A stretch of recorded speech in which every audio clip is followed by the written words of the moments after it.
Welcome once again, everybody. Boyd back with you. Well, here we are for part 6 already of the Enterprise E build. Things are moving along really nice.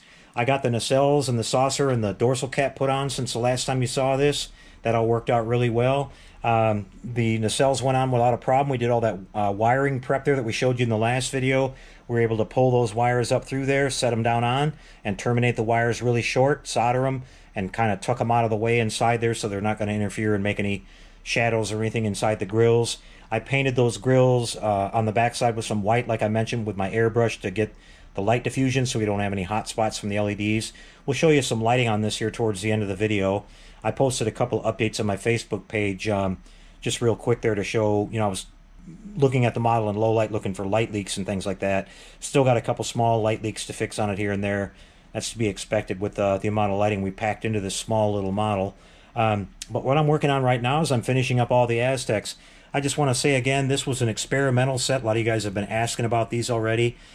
These are from Jerry at HD Model Works, and we found a few little issues here with the some of the panels being a little bit off. I ran into a couple more on the bottom side, which I've been working on here, and I'll show you that. But I'm giving all this feedback to Jerry, and once this set comes out, that'll all be corrected.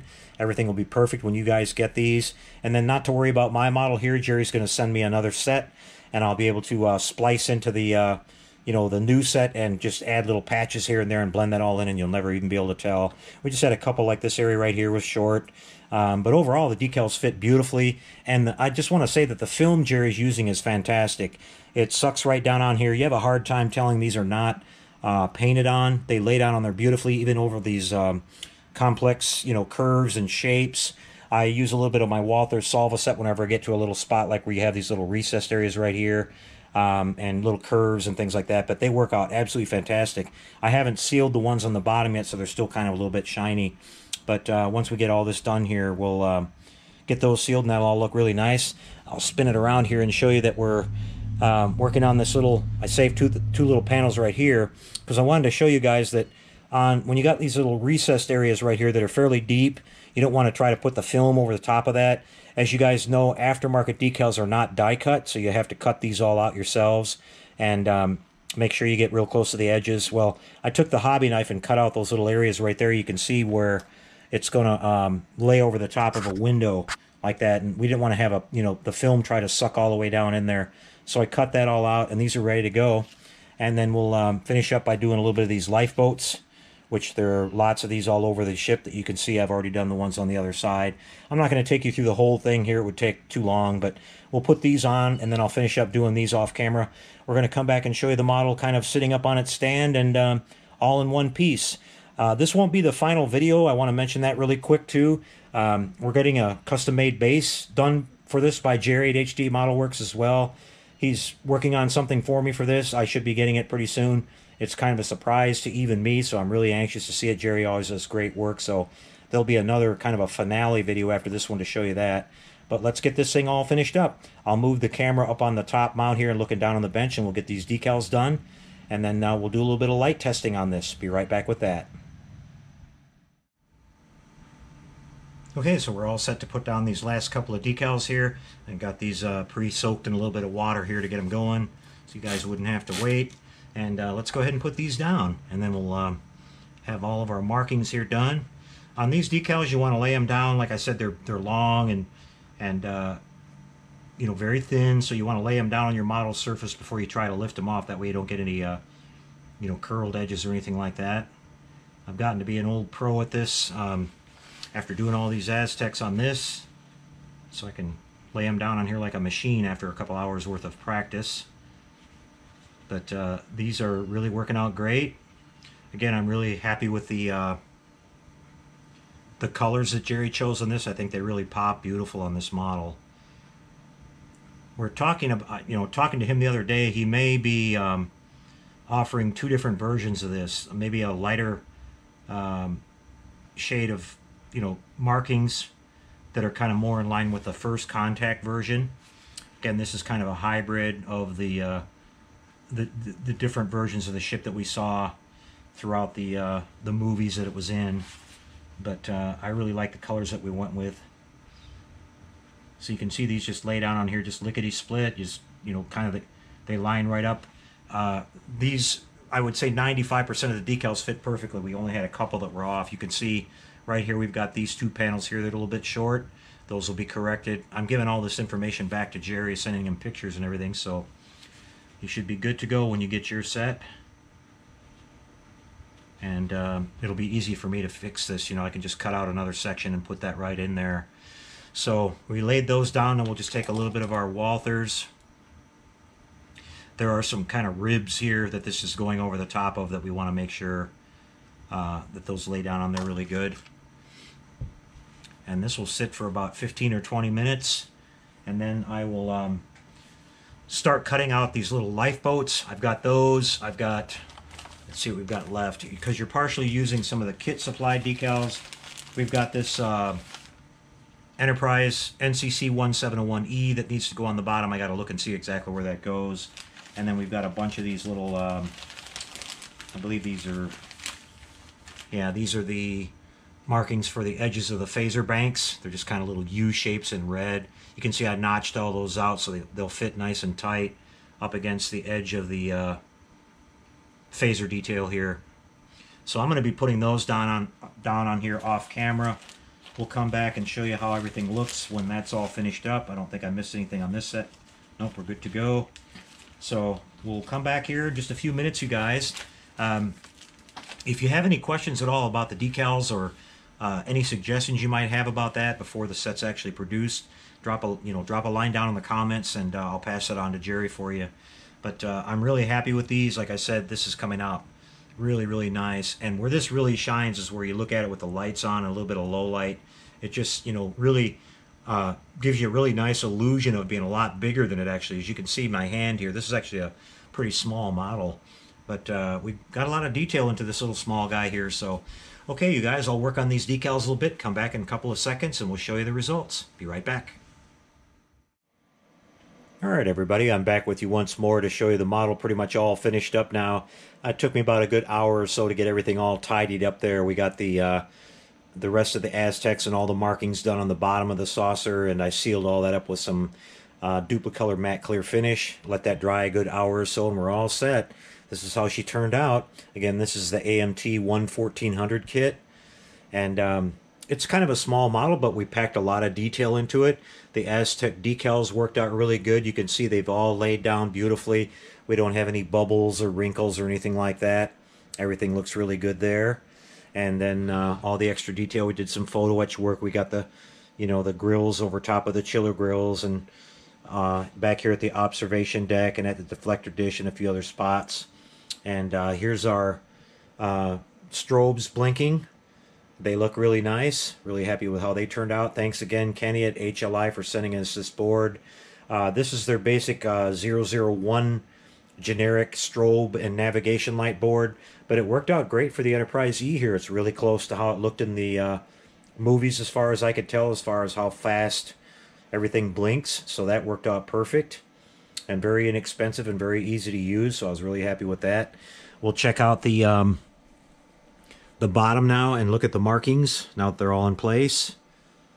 Kind of a little bit low light down here, but hopefully you guys can see that. All of our window lights are coming through really nicely on that too. Again, in regular room lighting, guys, the windows are not showing up like super, super bright because this is a 1/1400 scale ship. It's supposed to be really huge but shrunk down really small. So I was really, paying a lot of attention to the scale of the lighting.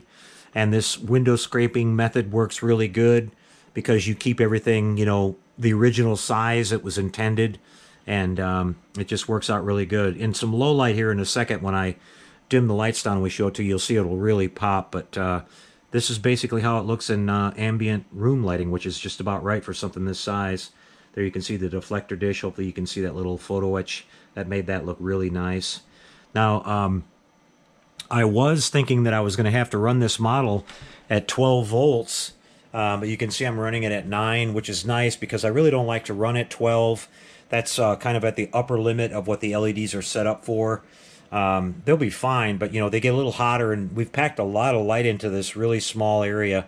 Now, at 9 volts, I ran this for a good couple of hours, and I can't even feel any heat on it at all. When I ran it at 12, I did feel just a tiny little bit. I mean, not where it would be, you know, anything to worry about or anything, but I think at 9 volts, it's going to be just fine, especially when you see it here in a second in some low light. But you can still see some of the windows coming through here and there. But, you know, again, at this scale, in a room fully lit like this, you're not going to see all these windows. They're microscopically small, so you got to kind of keep that in mind.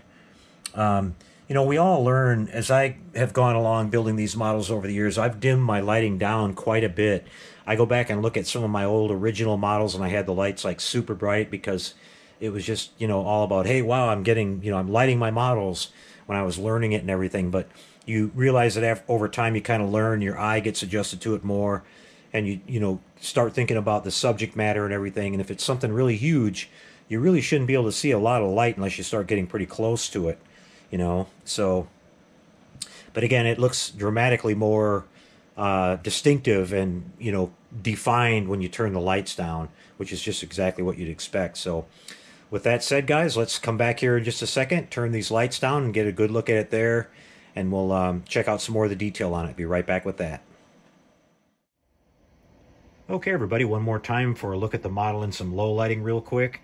And you can see this is where it really shines, I think. You know, you get the little subtle light on it, it just, everything really jumps out at you. It's such a small scale at 1/1400, and in reality, these windows are microscopically small, so in a fully lit room, you're just not going to be able to see that definition. But you dim the lights down a little bit, and this is, you know, it just jumps right out at you. And again, this window scraping method here, you can see the result, guys. It's undeniable. You can see the clarity of the windows. They're all exactly the same. They retain their shapes like they should. They're all, you know, symmetrical and straight and everything. It's really hard to do that by drilling all those out. You know, you're going to wind up making them a little bit bigger than they should be in some cases, and by the time you repeat that process a couple hundred times, it's hard to keep everything exact. But you can see with the scraping method, just using the edges of the windows as a guide, you've really got a good shot at getting everything looking really, really nice. And of course, it saves a whole bunch of time, drill bits and patience and everything else. But this worked out really good. We'll kind of slide around to the back here, show you the observation deck area. Now, I watched the movie First Contact, and when they did a flyby scene, this little area right in here wasn't lit up this bright. It had just a couple of little small little pinpoints of light coming out of there. And but most people that I've seen build this model light it this way, so I decided to do the same thing. I think that little, you know, shade of light coming out of there looks pretty nice on the back of the ship and kind of highlights some of the detail there. Then you've got the little observation deck above it. I used the Paragraphics photo etch set on that. Just did some kind of detail work in the background and make it look like there's some objects in there. You know, it worked out really nice. I just left that clear plastic and dusted over that with some Tamiya smoke in the center to give that kind of grayish, you know, lighting that you see kind of coming out of there. It looks really similar to the way it looked in First Contact, if you check that out. But yeah, all these little window groups. The nice little side effect we got here I thought was nice was getting these little windows lit around the fan tail there, which you don't see that on a lot of these builds because that's a solid piece of plastic, and you know, trying to drill them out would be really tough. But we hogged that area out in the back there, like I said, and slid an LED in there, and just enough lights coming through there to give them a little bit of illumination. They look slightly dimmer than the rest of the lights, but that's fine. That almost like might be that way on a ship this size or whatever. So again, another kind of happy little accident. Another nice thing I think that looks nice about this lighting is if you look closely on the sides of the secondary hull and some of the other areas, the brightness and opacity of the lighting seems to change a little bit because it's going through the plastic. And that looks really natural, you know, like on a ship this size.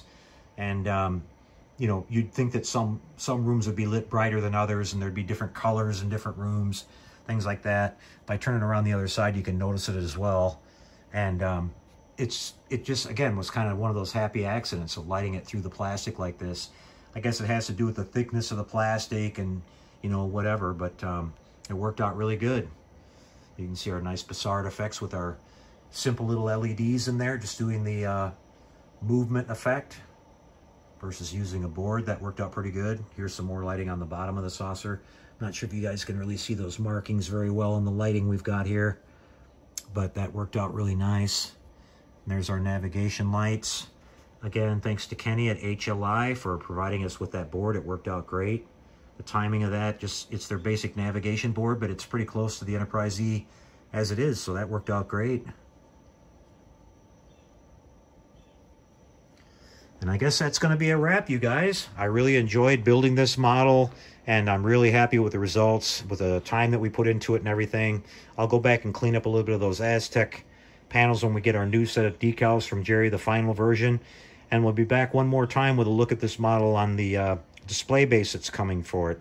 I'm not sure if that's going to have any lighting in it or not, but the model will look a lot nicer instead of on this little basic, dome base. But we'll show you that when it gets here. We'll catch up to you again really soon. We'll be going to start another project here on the channel real quick. Thanks to all the new subscribers, and thanks for all the positive and supportive comments as always, guys. Really appreciate that. And we'll catch you all later. Take care and happy modeling, everyone.